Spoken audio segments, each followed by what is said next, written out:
స్వచ్ఛత అంటే నందిని పాలు మరియు పెరుగు. వాగర్థావివ సంపృక్తౌ వాగర్థ ప్రతిపత్తయే జగతః పితరౌ వందే పార్వతీ పరమేశ్వరౌ.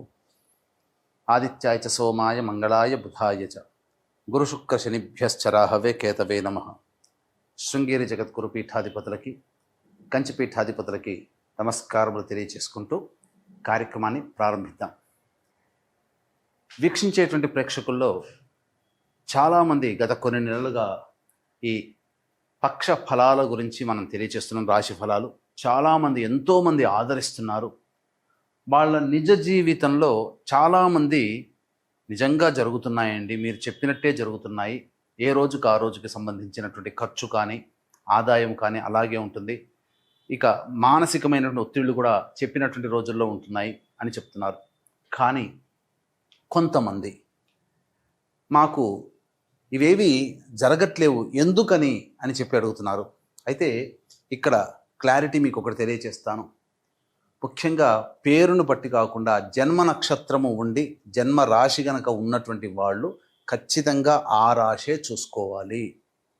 అది ఒకటి పాయింట్ గుర్తుపెట్టుకోవాలి. ఇక రెండో పాయింట్, చాలామంది ఈ జొడాయిక్ సైన్ సన్ ప్రకారం కనుక రవి ప్రకారం సూచించబడినటువంటిది.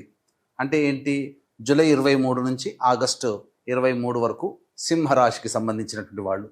ఈ జూలై 23 నుంచి ఆగస్టు 23 మధ్యలో పుట్టిన వాళ్ళు సింహరాశి చూసుకుంటున్నారు. అది తప్పు. మీరు పుట్టిన డేటు, టైము, ప్లేస్ను బట్టి మీకంటూ ఒక నక్షత్రము, ఒక రాశి ఉంటుంది. ఆ రాశి మాత్రమే చూసుకోవాలి.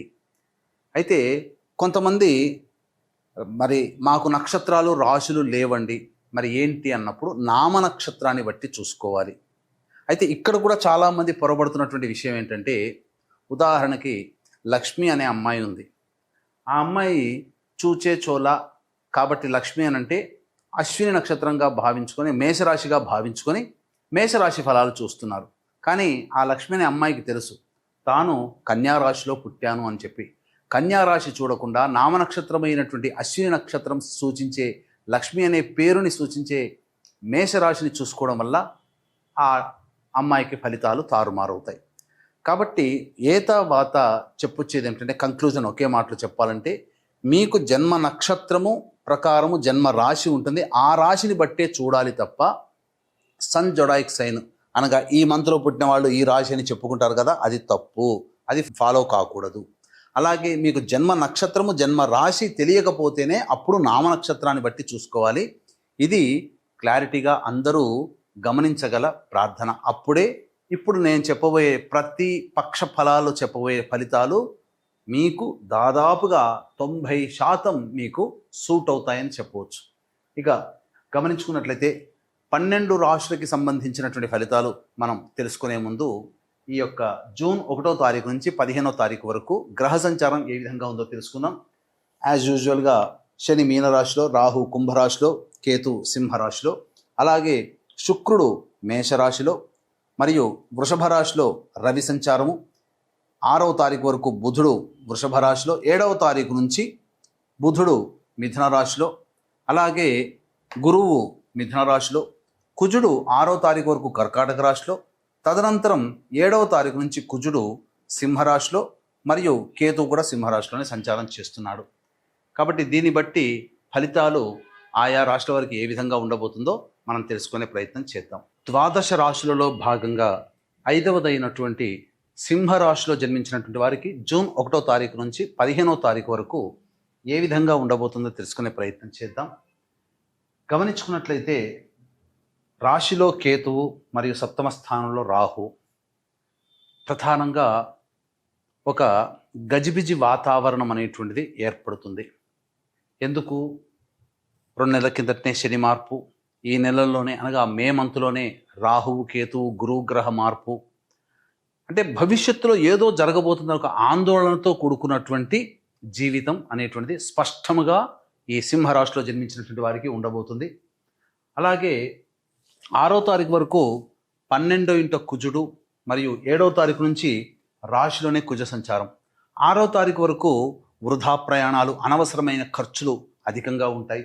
7వ తారీఖు నుంచి మీలో ఏదో ఒక తెలియని ఉత్సాహము, ధైర్యము, మొండితనం పెరుగుతుంది. అయితే కొన్ని విషయాల్లో ఈ ప్రవర్తన మీకు చేటు చేస్తుంది. కాబట్టి సమయానుకూలంగా వ్యవహరిస్తూ ఆత్మవిశ్వాసంతో ముందడుగు వేసే ప్రయత్నం చేయండి. ఇక లాభస్థానంలో గురువు బుధుడు ప్రధానంగా 7వ తారీఖు నుంచి సంచారం చేస్తూ ఉంటాడు. మరియు బుధుడు కూడా 1వ తారీఖు నుంచి 15వ తారీఖు వరకు అనుకూలంగా ఉండడం చేస్తున్నటువంటి వృత్తి ఉద్యోగ వ్యాపారాల్లో మీరు చక్కగా రాణిస్తారు అని చెప్పవచ్చు. తెలివితేటలతో మీకున్నటువంటి సమస్యల్ని పరిష్కరించుకోగలుగుతారు. ఇక మరీ ముఖ్యంగా నిరుద్యోగస్తులకి ఉద్యోగం లభించే అవకాశం ఉంటుంది. మీ పేరు ప్రఖ్యాతులు పెరుగుతాయి. మీ వ్యాపారము అభివృద్ధిగా సాగుతుంది. అయితే ఆదాయం మాత్రం మీరు ఖర్చులు కూడా దానికి మించినట్టుగా ఉండడం వల్ల ఆ పెరిగిన ఆదాయముని మీరు కనిపెట్టలేకపోతారు. ఇది గమనించాల్సినటువంటిది. ఇక శుక్రుడు జాతకరీత్యా ప్రధానంగా అనుకూలంగా లేకపోవడం, విదేశీయానము విదేశీ విద్య ప్రధానంగా ఈ సంబంధించినటువంటి విద్యార్థులకి కొంత ఇబ్బందికర పరిస్థితులు అనేటువంటివి వస్తాయి. ఇతరుల వలన మీరు సమస్యలు కొని తెచ్చుకుంటారు. మీకు మీ తోటి వాళ్ళకి మీ ఇంట్లో వాళ్ళకి ఏదన్నా గొడవలు వచ్చాయనుకోండి, అది ఇరువురి మధ్య కాకుండా 3వ వ్యక్తి ప్రమేయం వల్లనే సమస్యలు ఈ సింహరాశిలో జన్మించినటువంటి వారికి వస్తాయని చెప్పవచ్చు. ఇక అష్టమ శని ప్రభావము ఇది ప్రధానముగా కొన్ని ఇబ్బందికర పరిస్థితులు, ముఖ్యంగా నష్టాలని కలగచేస్తుంది. ఆరోగ్యం పట్ల కూడా శ్రద్ధ వహించాలి అని మనకు జాతకరీత్యా ఈ 1వ తారీఖు నుంచి 15వ తారీఖు వరకు తెలియచేస్తుంది. అలాగే వివాహం కావాల్సినటువంటి అబ్బాయిలకి అమ్మాయిలకి వివాహ సంబంధాలు కుదురుతాయి. విద్యార్థులు కష్టపడి పని చేస్తే కానీ ఫలితము పొందలేనటువంటి పరిస్థితి అని చెప్పవచ్చు.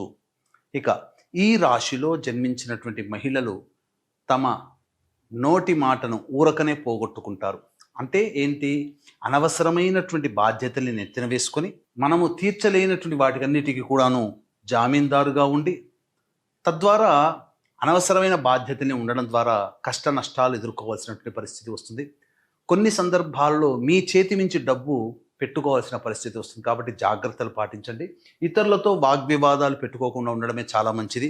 అయితే ఈ రాశిలో జన్మించినటువంటి స్త్రీలు విలువైనటువంటి తమ వస్తువులని ఆభరణాలని పోగొట్టుకుంటారు. కాబట్టి జాగ్రత్తగా ఉండండి. అన్నిటికంటే మించి మీరు దగ్గర ప్రయాణాలు అనవసరంగా చేయాల్సినటువంటిది వస్తుంది. అయితే ఇతరులతో మీకు కమ్యూనికేషన్ గ్యాప్ అనేది పెరుగుతుంది. కాబట్టి జాగ్రత్తలు పాటించాలి. ఈ రాశిలో జన్మించినటువంటి మహిళలకి వివాహ సంబంధాలు కుదిరే అవకాశం గోచరమవుతుంది. సంతానము కోసం ప్రయత్నం చేసేటువంటి వాళ్ళకి చక్కటి సత్సంతాన భాగ్యము, మంచి వార్త వింటారని చెప్పవచ్చు. ఇక 1వ తారీఖు నుంచి 15వ తారీఖు వరకు దైనందిన కార్యక్రమాల్లో ఏ విధంగా ఉండబోతుందో తెలుసుకునే ముందు వీక్షించేటువంటి ప్రేక్షకులకి గమనిక. ఈ యొక్క జ్యేష్ఠమాసము పౌర్ణమి అనగా జ్యేష్ఠమాసము బుధుడికి సంబంధించినటువంటిది. బుధవారము బుధునికి సంబంధించింది. మరియు ఆ రోజున ఉన్నటువంటి పౌర్ణమి రోజున ఉన్నటువంటి నక్షత్రం కూడా బుధునికి సంబంధించింది. కాబట్టి ఇంతటి మహత్తరమైనటువంటి పర్వదినం రోజున ఏ దేవతని గనక ఆరాధన చేస్తే ఆ దేవత అనుగ్రహం సంపూర్ణంగా కలుగుతుంది.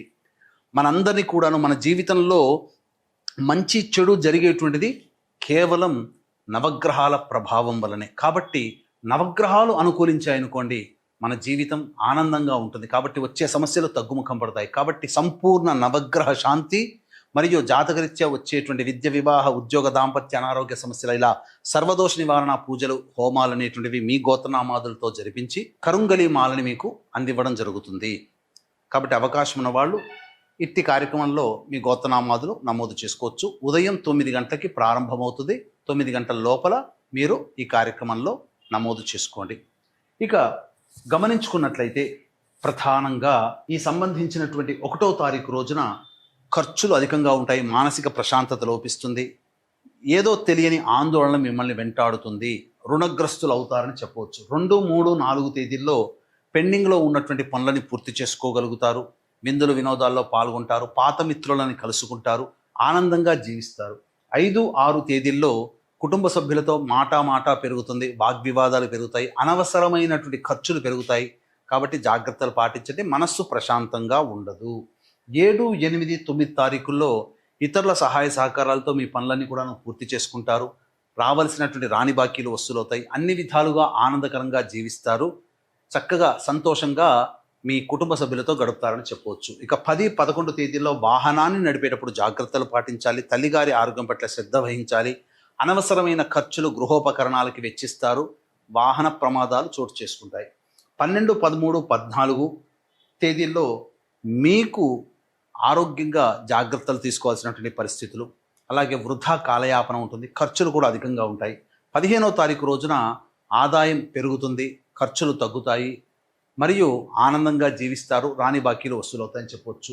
ఏతావాత చెప్పొచ్చేది ఏమిటంటే 7, 8, 9, 15 ఈ తేదీలు తప్ప మిగతా అన్ని తేదీల్లో సాధారణం కంటే చాలా తక్కువ స్థాయిలో సమస్యలు మీకు పెరుగుతాయి. అనగా తక్కువ స్థాయిలో సంతోషంగా ఉంటారు, ఎక్కువ స్థాయిలో సమస్యలు ఉంటాయి. కాబట్టి జాగ్రత్తలు పాటించండి.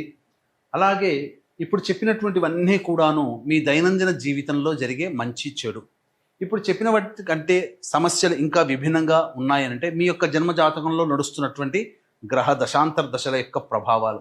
కావున దగ్గరలోని మంచి ఉపాసనా పరులైనటువంటి జ్యోతిష్యులని సంప్రదించి వారి సలహాలు సూచనలు కనుక పాటించినట్లయితే మరింత మెరుగైనటువంటి జీవితాన్ని పొందుతారు. అలాగే మహాజ్యేష్ఠ పౌర్ణమి రోజున జాతకరీత్యా కలుగు సర్వదోష నివారణ పూజలు హోమాల్లో నమోదు చేసుకొని కరుంగలి మాలని కావాలనుకునే వాళ్ళు కార్యక్రమ అనంతరం కాంటాక్ట్ చేసి పూర్తి వివరాలు తెలుసుకోవచ్చు.